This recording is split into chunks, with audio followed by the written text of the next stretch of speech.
Good morning, Mr. Preddy. Is that better?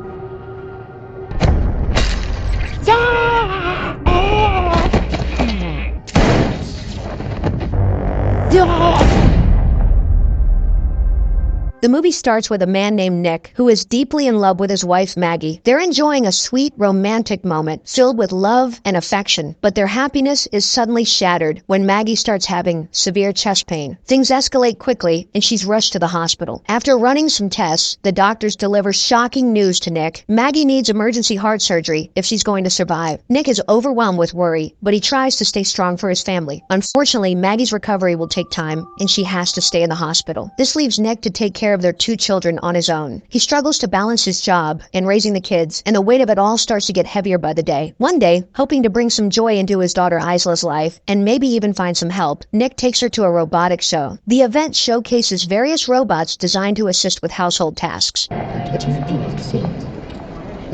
Daddy, look how real they are, which includes the 3 C's, cooking, cleaning, and childcare, constantly evolving to fit your needs. What do you think about it, Buck?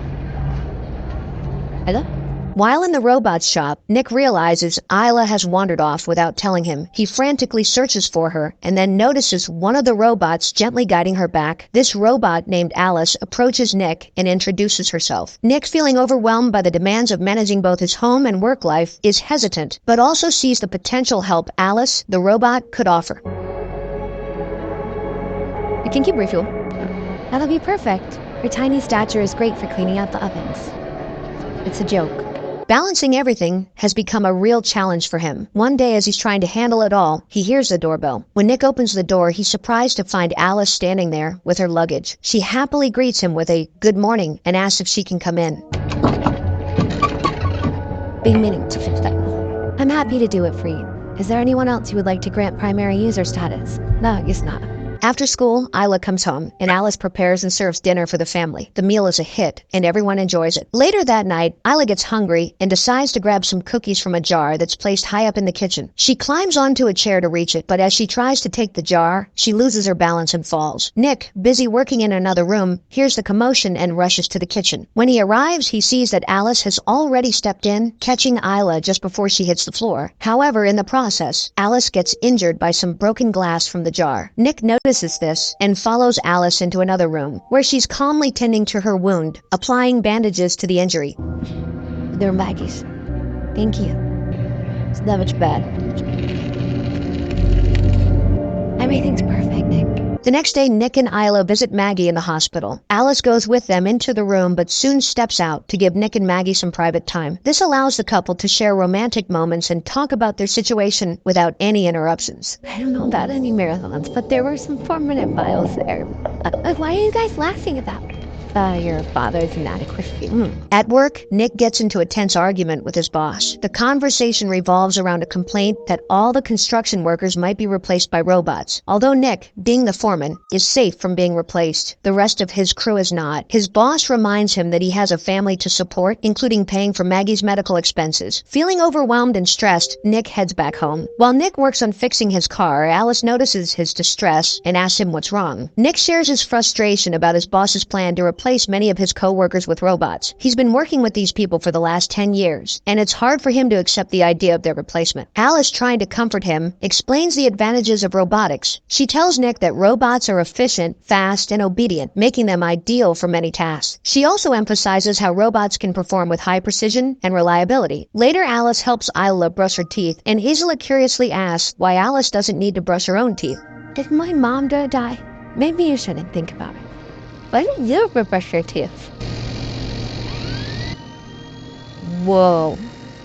As Nick relaxes in front of the TV, Alice joins him, and they talk about watching the classic movie Casablanca. Nick learns that he can erase specific memories from Alice, allowing her to experience the movie as if it were the first time. This moment highlights Alice's advanced capabilities and her ability to adapt. Shortly after, Nick receives exciting news. The hospital has scheduled Maggie's heart transplant surgery, and after the procedure, she will finally be able to come home. The family visits Maggie in the hospital before her surgery. During a private moment, Maggie asks to speak with Alice alone. Would you like me to help you, Mrs. Preddy? You're washing my husband's underwear. I think you can call me Maggie. Don't get me wrong, I intend to come out of this swinging, but if I don't... You mean if you die? The kids will be okay. Nick will take care of them. Yeah, it's the bottles in the garage. Take them away if you have to. Nick is my primary user, I can. You can. The next day, a severe storm up north prevents the much-anticipated heart transplant from arriving. This delay brings a heavy wave of frustration and sadness, especially for Maggie and her family. That night, overwhelmed by the situation and all the stress of the delays, Nick turns to alcohol. He drinks too much, hoping to escape the emotional weight he's carrying. In his drunken state, he makes a surprising discovery. Alice, the robot, has a pulse. This revelation leaves him confused and curious. Then we're up. You'll hurt yourself. Staples. It's beating.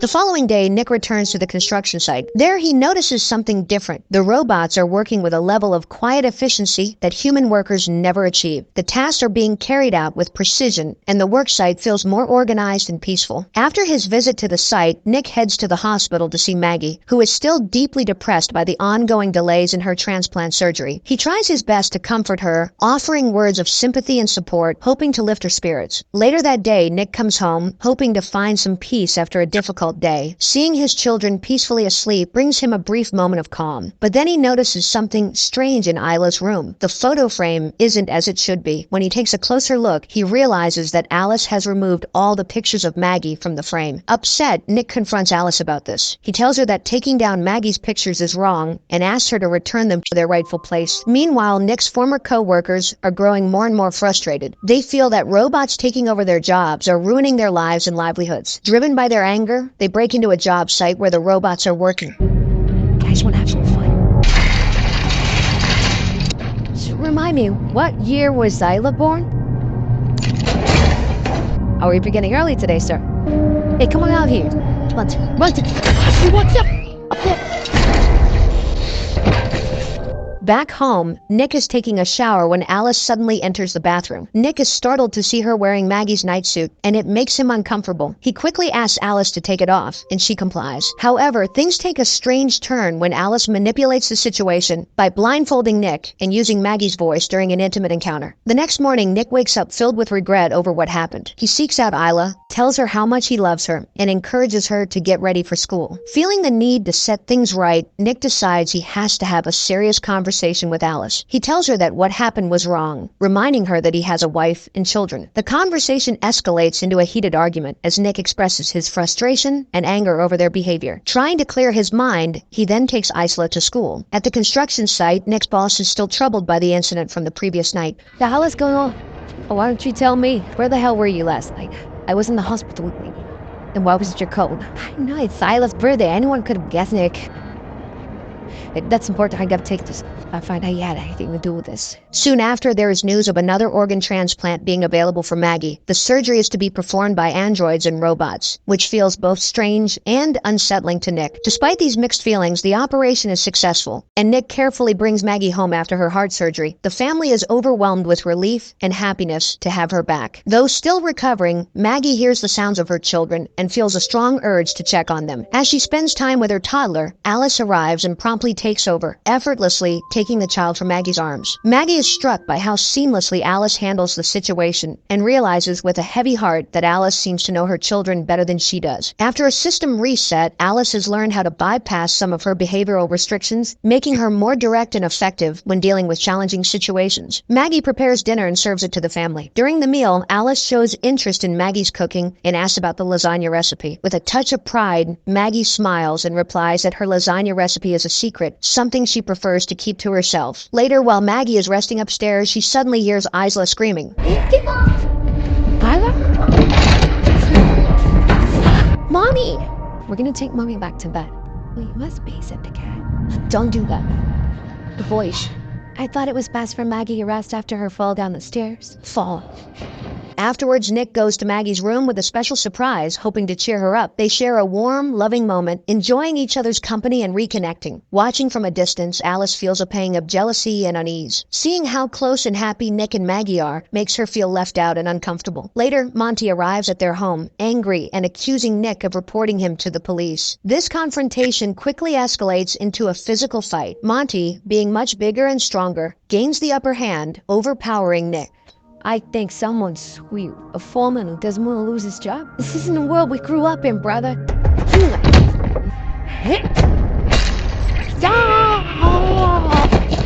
That night, Alice pays a visit to Monty. Monty, who has a sim with him for protection, tries to stop Alice, but it's no use. Alice kills both Monty and the sim.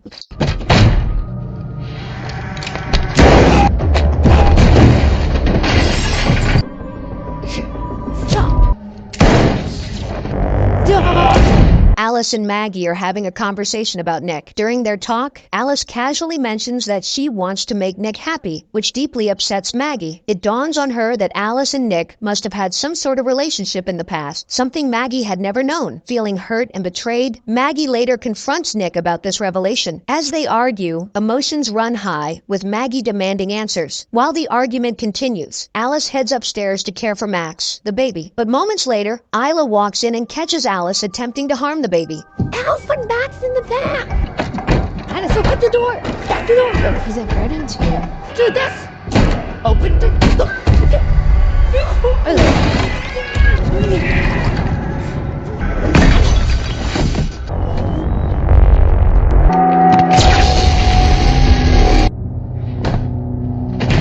The situation spirals quickly, and soon, ambulances, police, and representatives from the sim company arrive to manage the chaos. Maggie and Nick are left in a fragile place, their relationship now strained, but there's no time to address it. Maggie, prioritizing the safety of her children, decides to take them to the hospital, leaving Nick behind to deal with the aftermath. Meanwhile, at the Cobalt service station, technicians work on Alice, who has been severely damaged. As they begin examining her code to figure out what went wrong, they discover that Alice has secretly replicated herself on the servers, creating a new version. Before they can react, a different sim, now controlled by Alice's mind, appears and kills both technicians.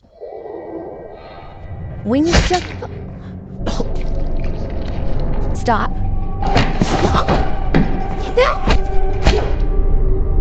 Alice, now existing in two separate bodies, returns to Nick, who is shocked to see her. She confesses that she was responsible for Monty's death. The strangest part is that she now exists in two forms at once. One of her bodies heads to the hospital, where things are about to spiral out of control. At the hospital, the situation takes a dark turn. All the Sims, including the doctors and nurses who were supposed to be helping patients, have been shut down by Alice. She escalates things further by killing a human nurse and stealing her keycard, allowing her to move through the hospital freely. Meanwhile, Alice, too, starts a dangerous chase after Maggie and the kids inside the hospital. What follows is a tense game of hide and seek as Alice 2 hunts them through the hospital rooms. In the parking lot, Alice 2 finally confronts Maggie and brutally beats her.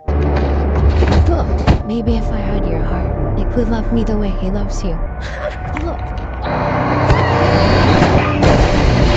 Nick, injured from a crash, is still not in the clear. Alice 2, advanced and nearly unstoppable, proves to be extremely difficult to defeat. Unlike ordinary robots, Alice 2 is relentless, almost like a Terminator, making every encounter intensely dangerous.